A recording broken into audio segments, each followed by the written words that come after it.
Monsterenergy Supercross is in Nashville with not two, nor even three, but four red plates at the top of the rankings. With his win last weekend in Foxborough, Monsterenergy Yamaha Star Racing's Cooper Webb put himself in position to take over the points leader completely, and if not for a late race pass by HRC Honda's Jett Lawrence on Webb's teammate Eli Tomac, Coop would indeed have it alone.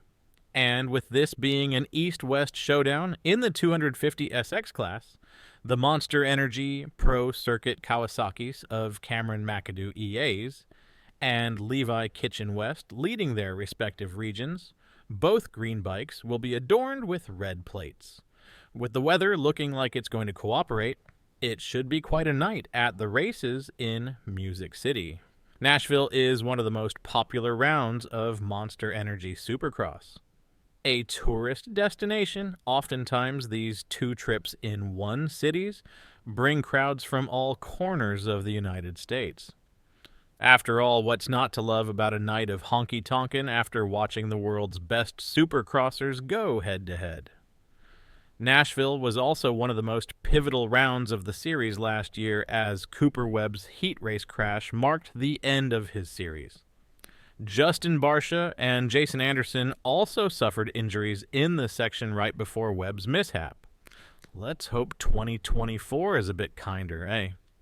Sitting third and fourth in the standings, these two racers have already won in 2024, and while Sexton has only 3.75 points per round to make up on the leaders with Tomac twice that amount, the focus will be at the top of the chart after Cooper Webb tied Jett Lawrence last week in Foxborough, Massachusetts. One rider will leave Tennessee with sole possession of the red plate.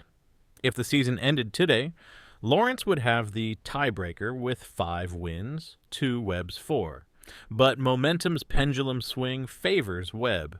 Since he snapped Lawrence's 3-race winning streak in Seattle, Webb has finished in front of his rival every week.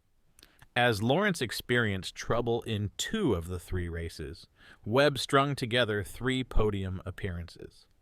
More importantly, Webb was speedier than Lawrence in Foxborough with the fastest qualification and the fastest lap in the feature.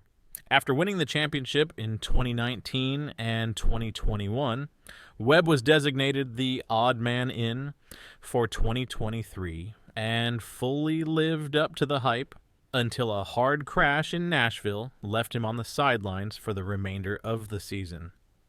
Webb was within 11 points of Tomac entering that round, with Sexton a distant third. Webb was in front of Tomac in their heat race before he fell and was struck in the helmet by Adam Chancharulo's bike. If he can walk out of Nashville with sole possession of the red plate, his comeback will be complete. Nashville will host the first of 2 East-West showdowns for 2024. There have been 59 showdowns in Supercross history, and 4 riders in the field this week have been in more than 5 of them. RJ Hampshire and Jordan Smith top that chart, with Michael Moseman, Joe Shimoda next on the list. Pro Circuit is still looking for their 300th win after Cameron McAdoo came up 1 position short last week. At Nashville, they have 3 solid chances to score that victory with Seth Hamaker and the 250 West Points leader Levi Kitchen in the field. Kitchen gave the team their 298th and 299th victories in his last 2 starts. 1 week previous, McAdoo accounted for win number 297. Equally important, Pro Circuit has a history of success in showdowns with 11 victories. Cooper Webb has fought back to even Steven in the points and has gone 1-2-1 in the last 3 rounds. He has momentum on his side as we wade into the late stages of this series. Chase Sexton rode arguably the best main event of his season while en route to a runner-up finish last weekend. He doesn't have the top-end speed of 2023, but he is progressing. Jett Lawrence has given back his 21-point lead, but it's not because he's forgotten how to go fast. His first lap positioning is leaving him vulnerable to mistakes and other people's poor judgment. If he can get back to hole shots, he can get back to winning. Justin Barcia has had a rough 2024. There's no way around it. This has to be the most outside the top 10 finishes of his 450 career.